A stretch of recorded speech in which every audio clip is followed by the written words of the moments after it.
What's going on, guys? This is Superb Gamer, and if you notice a little bit different, my voice sounds a little deeper, a little more rugged. It's not a lot better. Maybe it is, I don't know, depends if you like it or not, but I'm getting a little sick, so let's get into these replays. As you can see, we were in a win streak, a couple loss streaks, as you can see, and let's get into this war recap. And since we're here, might as well start off with their number one against our number one. So as you can see, it was a minute long because this guy had a little bit of a fail after he deployed his earthquake spells. He goes in and deploys his golem, but unfortunately after he deploys his golem, all his wall breakers get taken out by that mortar. So I think he starts panicking, drops on his golems and activates the eagle artillery, which takes out his golems, and one more shot from the eagle artillery and it takes the rest out. So I think he rage quit right here and said, damn, we lost already, so might as well just save my hogs for some farming or whatnot. So let's get into that first attacking replay. So I'll see you guys on that first replay.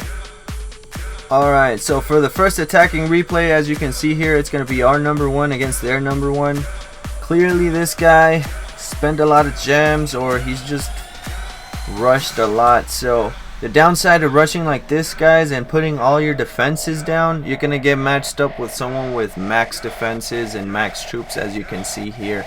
Biggie. So he starts off with the earthquake spells, fails with the wall breakers down here for a little bit, then he deploys the ones in the middle and on the east side, and after this is going to be a textbook go wee wee, I guess, where you deploy your golems on the right and on the left side and one in the center, followed by wizards and a bunch of witches. I mean, this works perfectly against these ring bases. I personally have done it against them, and I actually have managed to pull off the 3-star. So it's a really good attack if you see those ring bases. And so moral of the story is, don't use ring bases in war, and if you're gonna use them, get prepared to get 3-starred from attacks like this. I mean, it's so easy, even I can do it, so that just tells you that it's pretty easy. And another thing is, both infernos were set to single targets, so that really messed this guy up in defense. And as you can see here, he's just completely destroying this base. The core is completely gone. The king popped his ability on the east side, used the Grand Warden's ability just for show. And as you can see here, all those wizards and witches are still alive, which are going to be able to take out the rest of the base. So it was completely overrun. So this was a very nice attack from our number one. If he would have failed, I would have had to finish this base, but he didn't because he's a really good attacker. So that was a nice attack, and let's move on to the second attack. And for our second attack, it was our first attempt, even though it was our second, because one of our guys disconnected after he dropped his earthquake spells, so that really sucks. So Hippo came in, helped out the clan, used his earthquake spells to open up the base, and one in the center, and wizards, as you can see here, to start his funnel, and the rest of his golems to tank for his witches that he's starting to deploy right now. So this was a really nice attack as well. The problem with this space, as you can see, the core does have both of his infernos next to the town hall. He drops in his rage spell, and the problem with this layout on this base, as you can see here, one freeze could take them both out and leaves his base vulnerable. So he drops the second freeze once again. The wizards in rage take out the town hall and then take out that next inferno tower, and all he has to worry about is getting that 2-star, because all we needed was a 2-star from this attack. It was a really nice attack. I mean, it's really hard to 3-star a town hall 10 unless you're an amazing attacker. We do have amazing attackers like Biggie and Jay that wasn't in the clan war this time, but Biggie was, and as you can see from that first attack, he did manage to get that 3-star. So as you can see here, his attack is just about to die out. The only things that are left is that wizard and witch and the last final archer that gets taken out here. So that was a nice attack. giving us 2 stars, and we'll move on to the third attack in this video. Alright, and for the next attack, it's going to be yours truly against their number 8. So as you can see here, rushing helps if you do it the right way. I'm number 14, he's number 8. Alright, pull out the CC with 2 hogs, which unfortunately didn't bring out the dragon, so I lure the archers to the right. Don't drop the poison spell, but I drop the earthquake spells to open up the core to get to that archer queen and the 2 air defenses. So I start dropping in my golems as well as wizards to create my funnel, a couple wizards to try and take out those archers. The dragon finally gets pulled out, so I am going to drop the max poison spell from my CC. Then I'm going to drop in my king, grand warden, and queen, which are going to perfectly funnel into that center of the base where they're going to take out that archer queen, as you can see here. So here's a little pro tip: when you're using the grand warden, and like I am right here with the barbarian king, pop his ability, then use the grand warden's ability, so they're immune to all kind of damage and they're able to take out everything. As you can see here, both of the air defenses are down, and now we could zoom out for the air portion of the raid.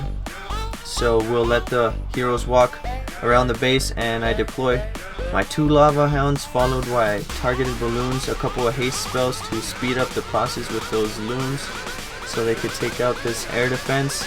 As you can see here, one of his expos is set to ground, so this was a perfect attack for an air raid. As you can see here, drop in a rage to speed up those balloons once again. That lava hound does pop, but it's a little too late because there's a swarm of balloons there. Drop another haste spell to take out these Teslas and speed up the process to that expo. But after those defenses are down, as you can see here, there's nothing that can really stop me. I kept a couple wizards down south and a couple of loons just to clean up the process from the south side, while my heroes and rest of the loons and pups are able to take out everything else. So that was a nice attack that I did against their number 8. So let's move on to the 4th attack on this recap. Alright, and for this next attack, we're gonna have McGee against their number 17. So he starts off with 2 hogs to pull that CC, and he does manage to get all the troops out with all those archers and a skeleton trap, so that was a bonus. For the skeleton trap, he brings his archers, so he finally has them in a perfect position where he could drop the poisons. So he did drop the second poison a little too early, so he had to use a couple archers to finish off that dragon, but that's just being nitpicky. But then he starts off with an archer funnel from the southwest side, drops in his golems and wall breakers, and he sends in his heroes from behind, along with a lot of wizards. He drops in that heal spell and some hogs on each side, drops in that jump spell for his troops to jump over the wall and start taking out the right side of this base. He does have a couple hogs working on the northwest side and a heal spell for them. He trickles in more hogs on the right side where the bulk of his army is. The Teslas are starting to work on his hogs in the center, but they're just going to get overpowered by all those wizards where they just look at something and they basically kill it because it's just too many of them.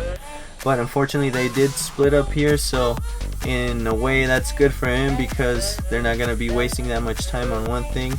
His hogs are just about to die off, but they did take out most of the defenses and bomb placements that he had to worry about. So as you can see here, the wizards in the core are taking out a lot of the defenses here, and the other ones are working on the trash ring, and all he has to do is take out a couple of these defenses. We're gonna speed this process up a bit because we all know that it's bound to happen because there's only a couple of defenses left, and the golem is tanking for those defenses as the wizards go around and clean everything up and leave that cannon for last, as well as that collector. So that was a very nice attack and cleanup attack. Let's move on to the final attack on this war recap.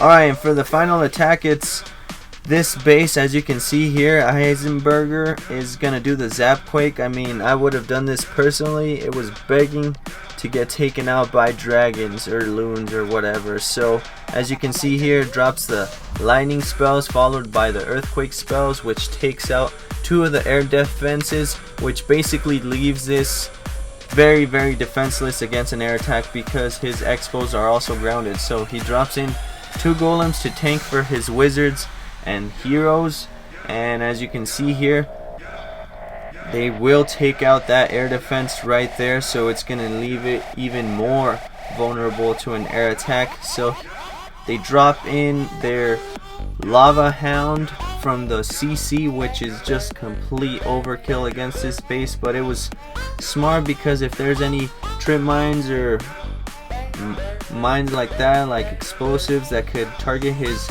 dragons, the lava hound is gonna soak up the damage for them. So that was a very smart strategic strategy for this base. They finally get the CC pull and it's just completely overwhelmed by all these dragons and archer queens, so it's no problem there. And as you can see here, there's only a couple of defenses that could actually target these dragons, and the heroes are being tanked by golems, so they're not getting any damage on them whatsoever. And as you can see here, it's just gonna be a matter of time before all these dragons fly through the base and take out the rest of the base. A couple of barbarians were launched up, but it's not gonna affect the outcome of this raid because there's only 1 defense left and a couple of buildings left over. Uses the queen's ability to get through that wall. They finally destroy that hut and they race to the bottom of the screen to take out that final builder's hut for a complete destruction on this base. So that was a very nice attack. So that's it for this video, guys. If you guys like this video, make sure you subscribe. If you want to see more recaps, I'll do them when I can, and I'll see you guys on the next video. Peace.